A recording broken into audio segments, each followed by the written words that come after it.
encounter. But no, actually, It feels very Hello and welcome to the Unwanted Opinion podcast, the show in which me and my friends give our unwanted opinion on all things film. My name is Lewis and I'm joined today with Kyle. Hello. Hi. Hello, yes. What was that?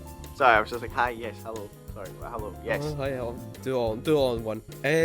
Well, let's just jump right into today's episode. So, of course, today we're going to be talking about Avatar: The Way of Water, James Cameron's sequel to the 2009 highest-grossing film ever made, Avatar. So, this is going to be a full spoiler-free and spoiler-filled review. So, we'll give our spoiler-free thoughts in the first portion of this, and then spoiler-filled section. We'll give you a warning, of course, when we're going to go into that section, and we'll give our scores as well before we head into the spoiler-filled section. So, that'll be all today's show. It's just a full review for Avatar 2. Oh, Avatar, baby. Let's get this done. Okay. So, I know, let's just see it. Kyle's laughing for a reason because of the pre-show conversation. Well, no, I'm interested. I'm actually quite excited for this show because... Okay, that's good. See, this is what I always love, especially when Gonzalo's here. Usually, we're all at different ends of the spectrum, sometimes. Yes. Yes, sometimes. Sometimes we're all the exact same... exact same way about something, whether it's like Top Gun or Nope, but but then you have 4, and then that kind of skews it because that was a problem. That was a real problem. Anyway, so Avatar: The Way of Water is of course directed by James Cameron and written by him as well, and it's set years after the events of the first film. So now Jake and Neytiri have raised a family in the forests of Pandora. They're living peacefully in the forest until, of course, the humans return, and they want to make Pandora their new home. No longer unobtainium is out the picture. They don't give a shit about that this time. It's all about they want to colonize and take... No, they don't.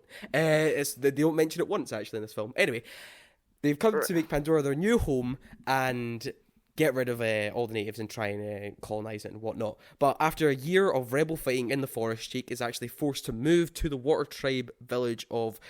Let me see if I can get this right. Oh, no, I wouldn't even bother trying to... I wouldn't even... Metikiana, or whatever, after the return of an old foe in Stephen Lang's Colonel something. I don't remember Crothers? his name. Yes, sure. Sanders. Yes, we'll go with that. So, yes, that is the plot of Avatar: The Way of Water. And, Kyle, what are your overall thoughts of the film? Right, okay, so... I think everybody can tell. What do you think of the first film? What's your brief opinions of that first film? Yes. I don't really like the first film.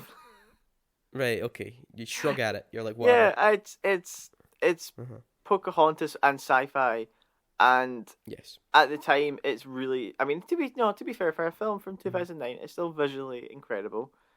I will actually argue that it still visually holds up extremely well. I rewatched some of it, and I have to say that, and to be honest, I might still agree with this a wee bit. When they're focusing on one Na'vi, it's fine, but then there's like a scene, especially at the end, and it's like the background Na'vi somewhat annoyed me, and I think they've improved on that in this film, especially where. It's like the last scene of the last film when they're ushering out the guys, the it looks like a big people. Green screen and stuff. It does struggle a wee bit, but like I said, that's great.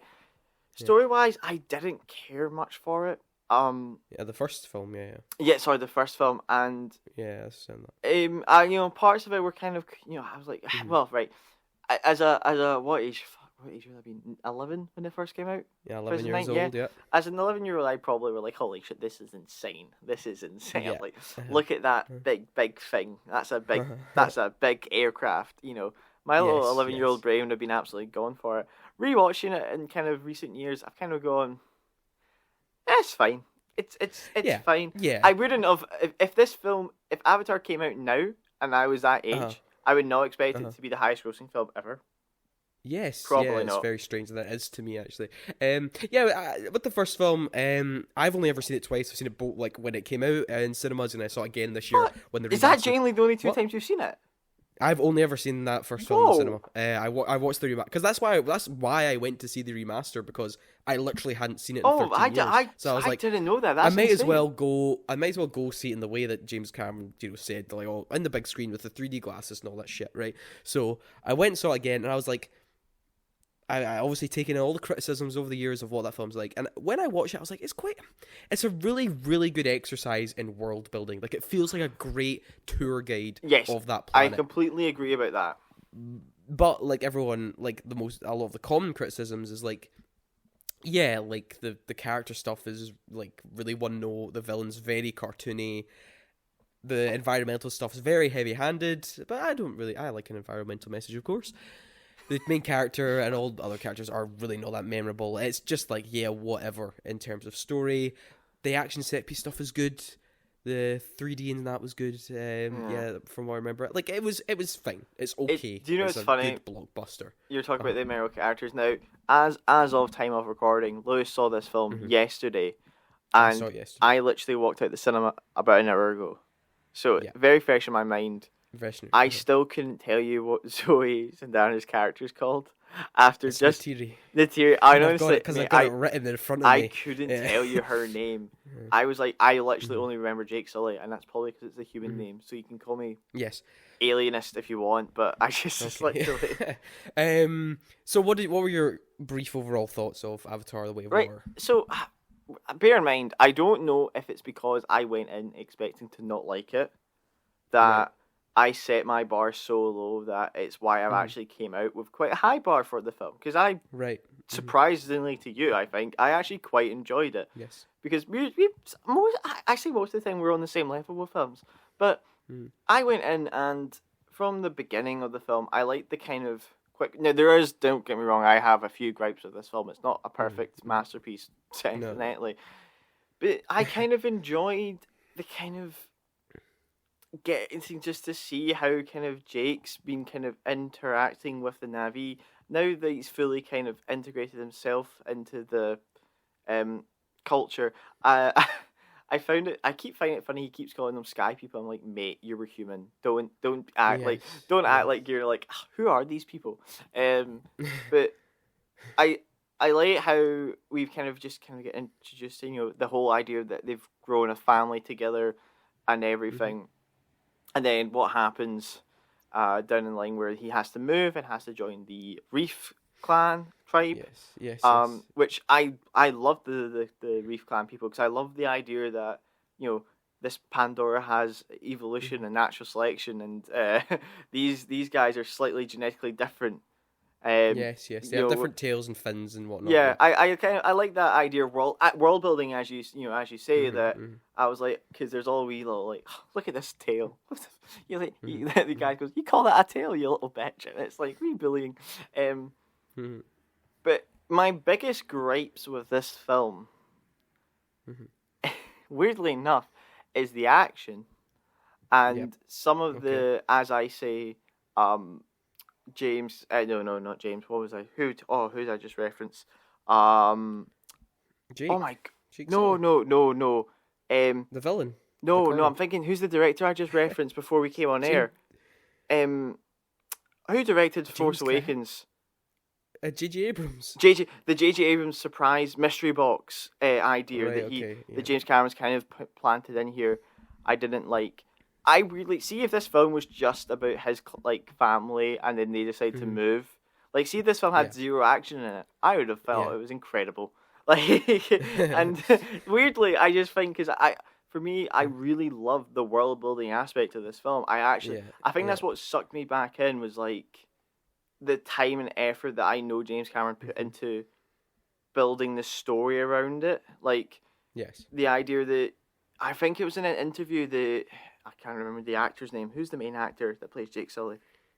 Sam Worthington. Sam Worthington said in an interview that James Cameron basically gave him a script for Avatar 1.5 and that it was like a... Have you not seen this? It was interesting. No, so, because Sam Worthington was like, right, so are we making this one? And James Cameron went, no, this is just like notes. Okay. And they were like, holy shit, this is like another film. So I appreciate that. Which I kind of enjoyed about this film and the kind of world building. I kind of liked the Na'vi characters. I especially liked the kids of Jake's because of the kind of hybrid of them. They're like almost mixed race, so to speak. Because of the way they are. The adoption aspect of both Mini Sigourney Weaver and Kiddy in that, yeah. Spider, I kind of was like, oh, this is kind of cool. This is just interesting. But down the line, I maybe didn't like one of those characters because they became really annoying. We'll get to that in spoilers, don't you? Yeah. But that's the kind of thing I was like, if I look at this as just a pure world building exercise, I really enjoyed it. And then when the action gets introduced, because it's the kind of thing where it's like, you know, I know you're talking about the mineral, the unobtainium. The unobtainium. And I'm kind of like, yeah, but and the idea like how they've got a new special mineral now. They do, yes. I wasn't really peeved off about that because I was like, yeah, Earth has about 40 billion minerals that we all want. No, I'm not bothered about that. Yeah, I understood how it's just like, all right. You know, maybe if they did a wee bit more world building, where they could have even just dropped a line and said, oh yeah, the other, you know, that general lady could have gone, yeah, now that we've basically destroyed it, unobtainium's easy to access. So we're trying to find more resources. I mean, look, I'm not saying like, oh, I wanted them to reference unobtainium. No, you came in. You've got an unobtainium T-shirt on. That's how much you love unobtainium. I was just saying, in this film, they don't. You're like, what? And I was like, yeah, they don't mention it at all. And it's just funny that was the whole focus of that first one was to get it, and now they're back, and it's like, oh, actually, we don't actually care. I was just in my idea. I was like, I think the operation's bigger, but. Yeah, because there's like 20 ships came in or something. Look, I will give the positives of what I think of this film as well. Obviously, from a visual effects point of view, there is nothing really that rivals the amount of hard work and effort that was clearly put into this film. The characters' designs, everything from the Pandoran Forest to the water world, and especially the underwater sequences with all the little fish and the whales and stuff like that, and the whole water physics actually, the reef, and even the mech sex. I actually, it was silly, but I actually found out that looked really cool. Was like the crab mechs. The crab mechs. They were really you know what, cool. that was pretty fun. All the underwater sequences are genuinely something to behold. And I saw this film in IMAX 3D, so I watched it on the biggest screen. Did you hold your breath? I was like. Honestly, if I was a kid, I would have been like freaking out. I'm like, am I underwater? Am I underwater? You'd mean like Kate Winslet. It's proper. It was properly cool and immersive stuff, and I was just like, yeah, this film would have just been like great if it's like under 2 hours and we're just getting this underwater experience and just like dealing with all the spiritual aspects of the world. That's the stuff I really like. Exactly. That's exactly what I'm trying to say. The bond between one of Jake's kids, I think it's. I can't remember the difference between the two sons, honestly. It was like the team and Loic. Yeah. I can't remember. The bond between him and like the whale creature, I really, really liked that, actually. I thought that was genuinely the best I can't get over that. Mm-hmm. See, whenever the Na'vi interact with those whales, there's that particular scene where a baby rises up. Yeah, and I'm just sitting there going like, how the fuck did they animate that, man? Yeah. Like, I mean, that's the thing. I mean, I actually think, and there's actually when I watched the making of like the first film, James Cameron actually talked about, well, actually, you know, we didn't get nominated for like costume design or anything like that because everything's like visual effects stuff. But he's like, actually, no. We had a whole team of production and costume designers to physically make all this stuff so that they have something to reference, right? And that's the thing. Like, and there is sets on this. Like, you can clearly see, like, something's a set. Like, when they've made, like, the little village hut, like, the inside. That will be, like, a set. Or, like, I think even the textures of, like... I mean, see if that's fully visual effects. I would be genuinely astonished. I mean, obviously, but, like, the textures of the whale, like, when they touch it, I'm like, that looks like a... there was a lot... There was a lot of scenes where... there was hands involved, and I'm like, did you just paint hands blue?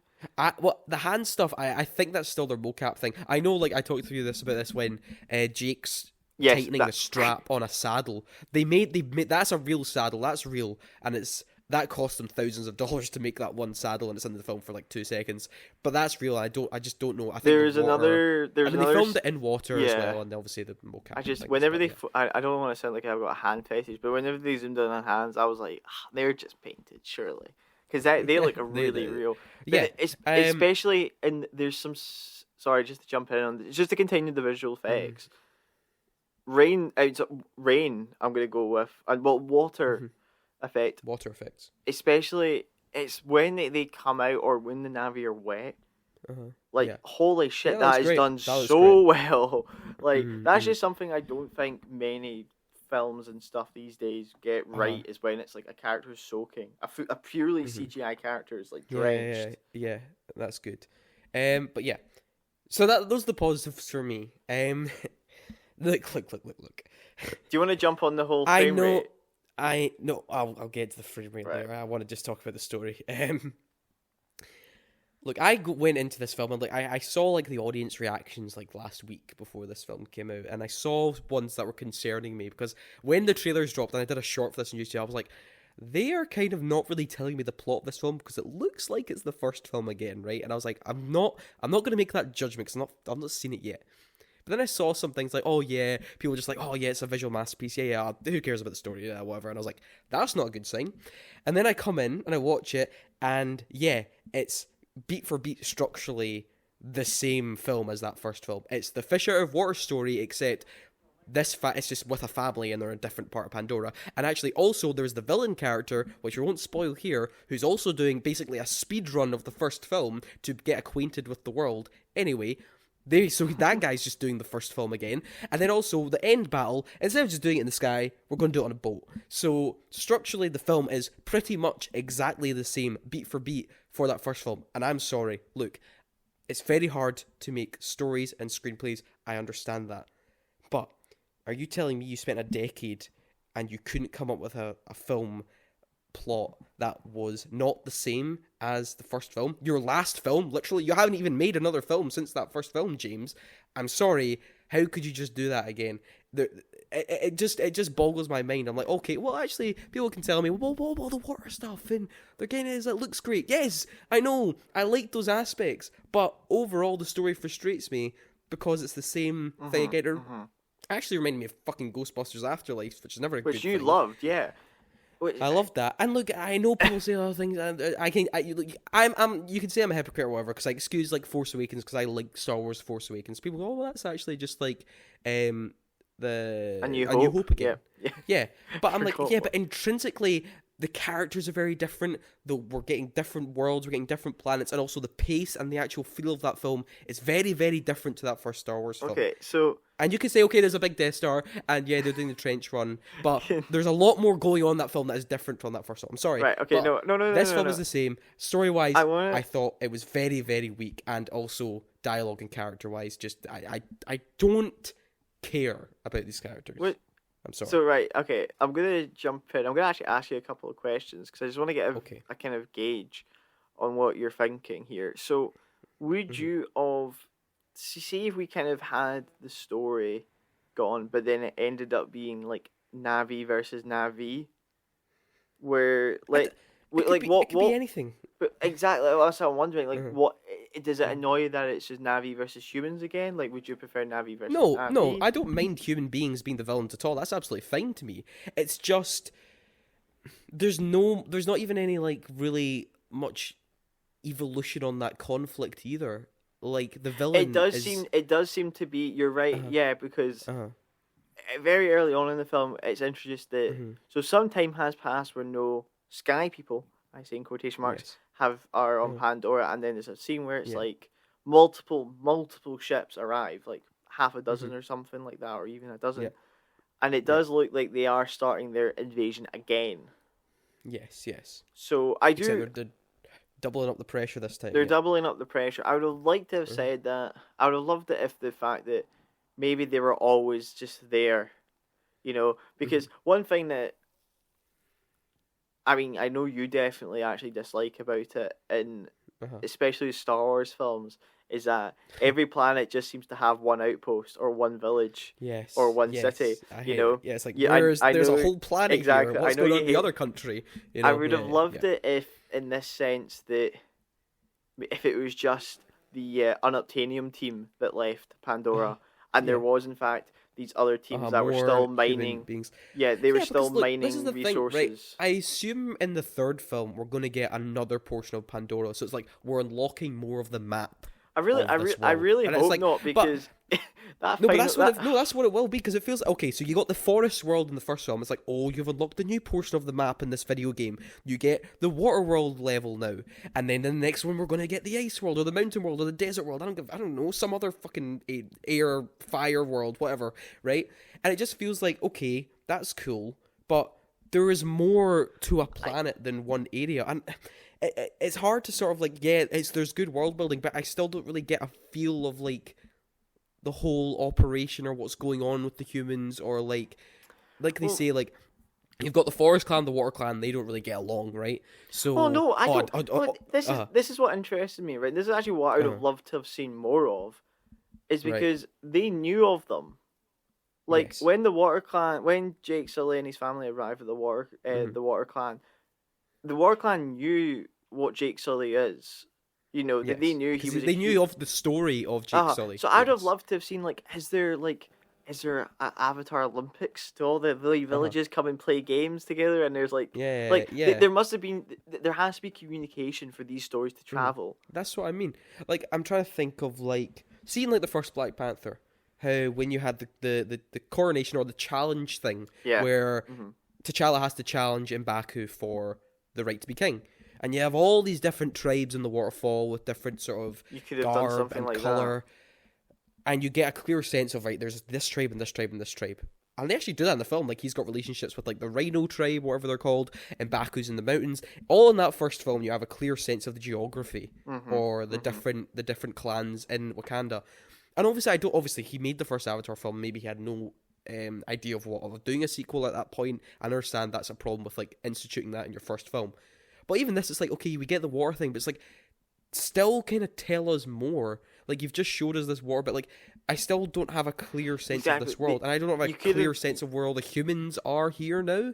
Like, where's there could have been a lovely little scene. Give me a map. Give me a map. That's what I'm saying. There could have been a lovely, because it is shown that Jake Sully has still got a handful of his technology. You know, some scientists did stare back. You know, there could have been a tiny little scene where Jake, maybe when they realised they had to leave the forest area, right?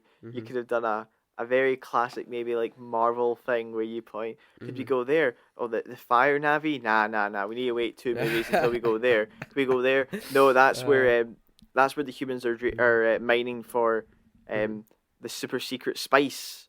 So we can't go there for another TV show. Like, you could have done something like that. A wee map with a wee Easter egg that kind of gave you a vague idea of this world. You know, human outposts, Navis, different kind of cultures. But maybe you're right in saying James Cameron hasn't actually thought that through. And I don't think he probably has, since he's got 5 films or 3 more films planned out. Like, he could have easily... the third one's shot. Well, the third one is shot, I believe. Well, I kind of want to get to the villain subplot, right? I don't really consider this a spoiler, because it's in the first 20 minutes, and also Stephen Lang is in this film, if he's literally credited on the trailer. Hoorah. If you look at it. Right. So Stephen Lang, the villain of the first one who you saw die, is back, which bringing him back as a whole I thought was a really, really big cop-out. I didn't like that. I didn't like the fact that they're just like, we're going to bring him back to life, and they do this quick exposition thing where it's like, hey, look, we've got his memory on this little memory stick, we're going to take it back to planet Earth, and we're going to put him in a avatar body this time. And by the way, I don't get his face. See, he's in the trailer, right? Which you don't even realise. I thought it was just Jake Sully, because he's in the trailer, and I was like, oh, that shot was in the trailer. It turns out it was him. His face looks very similar to Jake's. I was like, they could have done a bit more, I thought, just to make him visually more distinct to Jake. I know Jake's got like dreadlocks and some face paint at times, but even still, it's like he still kind of looks a bit like Jake. Anyway, regardless. So he's back, and just the whole introduction of his character being quickly reborn as a avatar, and I was just like, the Navi, sorry, and I was just like, it just felt so off, and it felt really goofy to me, and it felt like a cartoon, again, even though he was a cartoon character in that first film. It just felt really off, and I'm like, why did they not just go for a new villain? Like, just get a new threat. Like, I just don't get why they felt the need to bring back, oh, is he an iconic villain? No, he's not. Like, even when we talked about, like, in Black Panther 2, they didn't bring back Killmonger. he was much more iconic than the likes of Stephen Lang in that first film. Yeah. I don't know why that comparison came to my head, but I was talking about Black Panther I earlier. know, But look, okay. he just wasn't a very interesting thing in the first place. Move on, make someone more interesting. And then they tried to do something interesting with him in this film, right, so which just comes off as really fucking weird. That point, I think, because I wasn't as bothered about it by you, because I think in my head I kind of was. I don't know if I kind of like look at Avatar as a silly Saturday morning cartoon because it's all fantasy stuff. So I wasn't raging at my seat when he was brought back. Yeah. That extra bit did piss me off. Right. Because the extra subplot thing. When you're, I'm trying to be really careful here. When you're introduced to the extra subplot early on, it's made that it was just an incident of the war. Yes. So it could have been anything, right? I hope you're following. Everybody else, you will figure this out eventually. Everyone's like writing this down. What's going on? That's why I was like fine with that thing, because I thought it was just a casualty of war. But then when the connection was made, I was like, that really pissed me off. The fact that the character came back didn't piss me off. That was like, no, shut up. It felt very contrived. That was so contrived. Yeah. I despised that. I felt that relationship could have been done without the need of that connection being there. Yeah. It's like when, we talked about earlier, it's like you don't need to make like certain, like if it's a guy and a girl, you don't need to make them romantically involved to have them have a good relationship. And sort of like say the same thing with this. I get what you mean. I really hope they didn't have a relationship. But but I'm going to get to... Yeah, I would have loved to come back to that in the spoilers, because I think we will. Well, that's a major thing as well. I think we could have done I think they could have easily done something and more much about better. the villain problem I have here.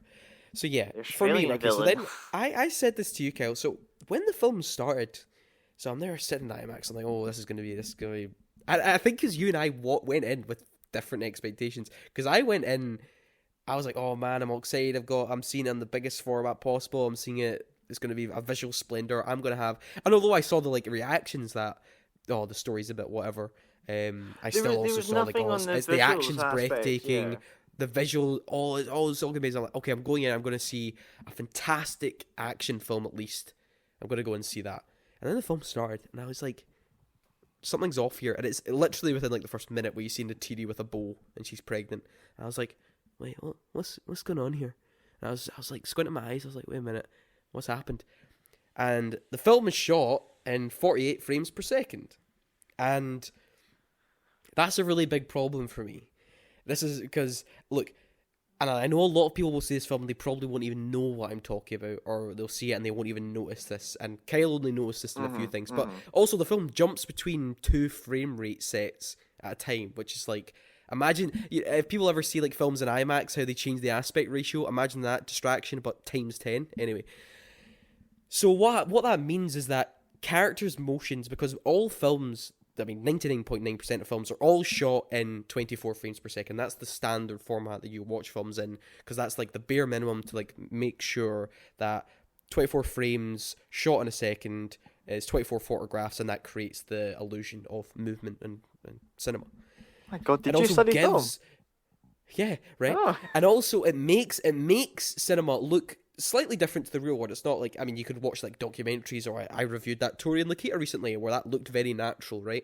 And it looked very raw, and it looks like you can like touch and feel them, because it's like, oh, it's not as super cinematic. But anyway, 24 frames per second reason is there to sort of create the illusion and create it to be in itself another world and something just simply cinematic. It looks cinematic. Now, what is the point of upping your frame rate? Well, upping the frame rate was mainly applied to video games, because for video games you want a high frame rate. I know this is a goddamn lecture. I'm really sorry, everyone. Yeah, it's okay. I'll be very quick.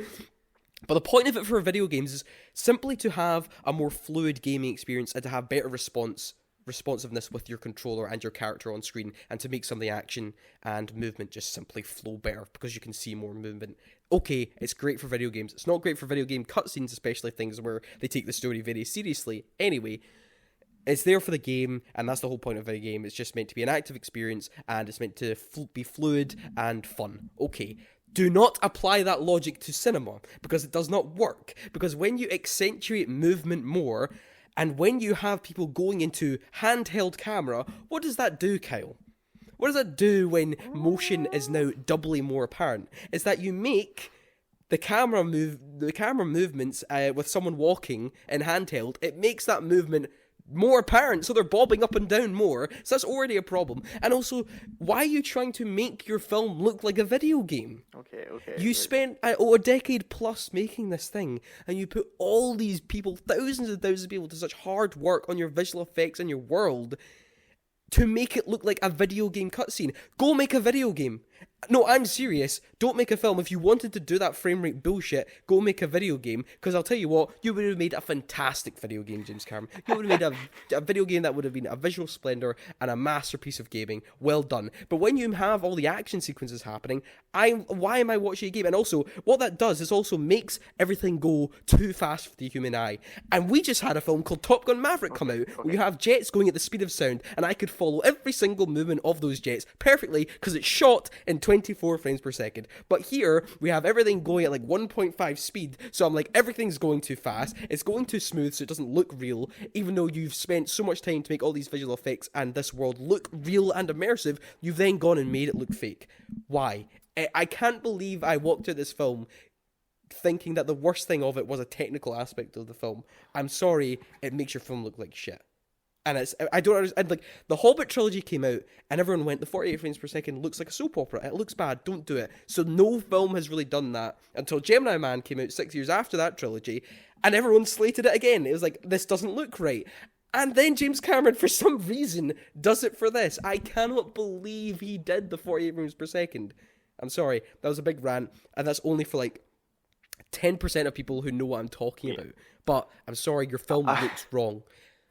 Ran over. Right. I don't care. I'm gonna jump in as somebody who has also seen it and did get the effect, but not to the extent that you did. Okay. Now it's weird because you say that you see it literally that first scene. It wasn't apparent to me. Now, you see, so this is interesting. I would love for somebody who has no idea about it. And so, I would love somebody who has no idea and also hasn't got knowledge of the 60 frames to see if they say something. So I'll tell you what, people might be like, oh, that looks... They might not be able to tell what it is. And there's also a reason for this, right? Because I'm sure... Kyle, I'm sure your parents have done this, right? Or like older people or older audiences, right? When you get a new TV, and this was I don't know if you remember years ago, Tom Cruise and Christopher Plummer actually did a PSA announcement. Basically, all TVs have an inbuilt thing that when you have it on, they have this thing called Motion Plus, which basically kind of ups the frame rate and makes everything everything moves too fluid, and it makes things look like a soap opera. And people do not realise it's on. Genuinely, like 90% of people have that on their TV, and they don't realise that their films look wrong because the whole movement, the whole sequence, and it looks like everything's moving like a sped up motion. So everything every character movement looks wrong. So I don't understand how people cannot tell that is happening. I mean, it's great for things like sport. Absolutely turn it on for that. It's fantastic for football, right? But when you're watching a film, it's completely wrong. And I remember my friend Jesus got a new TV, and he was watching a Booksmart, and I came into his room, and I saw it's a scene where they're just in a parking lot talking, right? And I was like, that looks so wrong. Like, how can you not actually... He's like, what? He actually got angry. He was like, what are you talking about? And I was goodness, how can you not actually see with your eyeballs that looks wrong? And look, no one will notice. Genuinely, so many people will notice. And I actually saw a weird thing where someone said, oh... There's a whole Collider article about why it's actually a good thing, in which I read, and it was like, this is actually the worst article I think I've read in a long time. Sorry, whoever wrote it. I didn't even get the guy's name. And he's like, oh, video games have always strived to have a higher frame rate. And it's like, why shouldn't films do that too? Because it doesn't look natural. It looks wrong. That's why. It's good for gaming because it's good for, like... responsiveness with your controller and to stop latency. That's it. That's all it's made for. Because that's the thing you're actively engaging in. It's not a passive experience like a film. Okay. I'm gonna ask you to take a break there for a second because you're about to burst a blood vessel. Yeah, I can understand what you're saying. I'm really interested to see after the following week what the overall kind of consensus is, if That's that like a lot of people I've will genuinely... say, or if people won't say. I mean, I out of interest kind of Googled it, Mhm. and like you said, there's only like a couple of professional articles kind of addressing the whole 48 frames. The frame rate thing. There's no. I don't think I've seen any kind of like No, reaction. I've read and watched a bunch of reviews, people who've like raved about the film, people who have actively hated this film, and literally I got one where they mentioned one guy talked about the frame rate and how he didn't like it, and another guy actually briefly mentions, "Oh, this looks cool." And I was like, I just turned off that video, it annoyed me. Anyway, but genuinely, the majority of reviews, no one is talking about that. And I'm just like, I just don't understand how people can't see it. Like, I listened to like the Mark Rhodes rant about it because he hates this film, right? And he didn't like the first one really. And he did a whole rant about this film and he didn't mention it once. And I'm like, how can you not see it? It's just... I'm sorry. It's interesting. I like I said, I do think that it's going to be not an issue for a lot of people because I do think it's a technical eye for you that kind of jumps out. I mean, I don't know if I would even be able to notice it without being told about it. Like, because I was looking for it. Because what also upping the frame rate does is that it would actually, you know, if we actually went to the future and let's make all films 48 frames per second, for example, well, that means all your sets and your props and everything have to be even more expensive. Because I watched a comparison, actually, and it's from Terminator 2 of all films, another James Cameron film, where they did an action scene at 24 frames per second. It's basically when the two Terminators meet each other for the first time in a corridor. Right? Oh, yeah.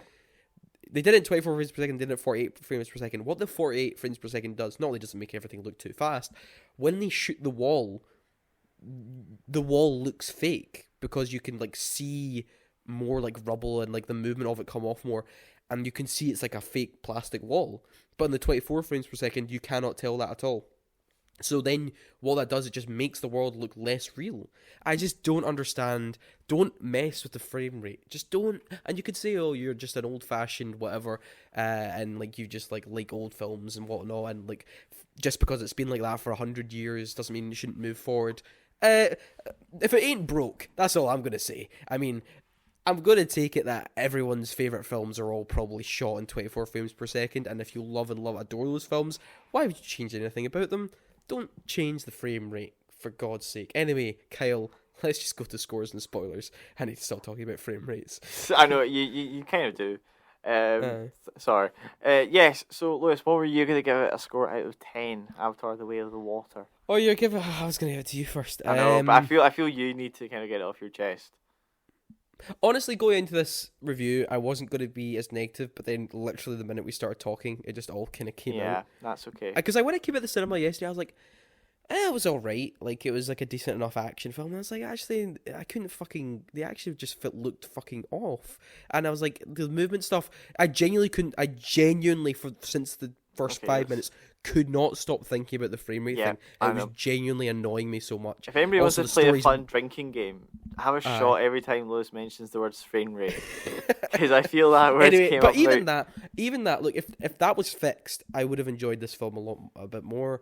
I think the story's still weak as anything. The villain stuff is whatever. Yep. The underwater stuff is absolutely fantastic. I loved all that stuff. Visual effects wise, so much hard work and effort put into that, and I do appreciate it. But I think I genuinely, I'm just like, it just annoyed me. It just annoyed me, actually. Yeah. And I do not think it's better than that first film at all, actually. I think the first film is better than this. Because, guess what? This film's just the first film, again, with updated visuals, but then fucked up action sequences. So, it's a 4 out of 10. God, you had to get that off your chest, didn't you? That was a wee rant. Yes. I think you mentioned, like, frames per second 48 times or something. Someone count them. That was a wee internal thing. Well, Lewis, I'm going to absolutely shock you, and I'm going to take your score and probably double it. Because you're not giving this an 8 out of 10. I'm sorry. You're not giving this an 8 out of 10. Is this going to be in your top 10 of the year? I swear to God. No, actually. Top 10? Oh. No. Oh. 1 minute. 1, He's looking at his list. Oh, I think this for me hurts more than No, Gonzalo it won't. recommending It won't. Thor. It won't be in my top 10 of the year. Don't worry. This hurts more than Gonzalo recommending Thor 4. Honestly, I have to say, I have a few issues with it, and I think we're going to address the issues in the spoiler section. I feel if this film was purely, it's an 8 right now. I think it'll drop to a minimum of a 7, maybe if I ever see it again. right. But right now, kind of just coming off the fresh of the kind of really enjoying the world building and the idea that I just want to see more of these Na'vi people, and I want to see more different kind of cultures and everything like that. And what I don't, the issue, this is what I said to my girlfriend as I was driving home. As much as I actually quite enjoyed this, I don't want there to be another one. Really? This is the weirdest thing. That is, I will probably like this film less as soon as another one comes out. Well, you're getting another. You're getting Avatar 3. It's made. As soon as it's out, I will probably say I don't like this film as much because I have a whole thing where I was like, I just want it to be done. I want them to be like, right, that's us. We're gonna live our lives. Yeah, let them be it. Sadly not. And look, this film, the idea that they're going to go to Earth eventually, because James Cameron has teased that in an interview. But James Cameron, I thought is also, he's giving mixed signals. Like, are you doing all these films or not? Because he's like, I want to move on after 3. I want to give it to someone else, and I want to do like 10 other films. And it's like, okay. But then he's talking about doing like Avatar 5 and stuff. Like, mate, what? Pick, are you with Avatar? Do you think he'll just be an executive producer and writer for the other few? Well, please, actually, you can direct it and give someone else the goddamn script. I'll do it. I can direct it. I'll direct it. Yeah, I can genuinely just tell people like, because I know, look, this film's got a lot. I've seen so many comment section, Twitter stuff. Like, people genuinely are really loving this film, and that's fine. But I can just tell so many people in the comments, like, can this guy shut up about frame rate? This guy's a little bitch. I don't care. I just didn't enjoy the way the film looked on that front. I didn't enjoy the way Black Adam looked, and most of Twitter disagrees with me. No, you got a lot of backup on that tweet. You got a lot of backup. No, not in the comment section. In the likes, yeah. In the but likes, that could have been that could have been back up against the person I was tweeting against. But anyway, yes. Let's move on now to the spoiler section.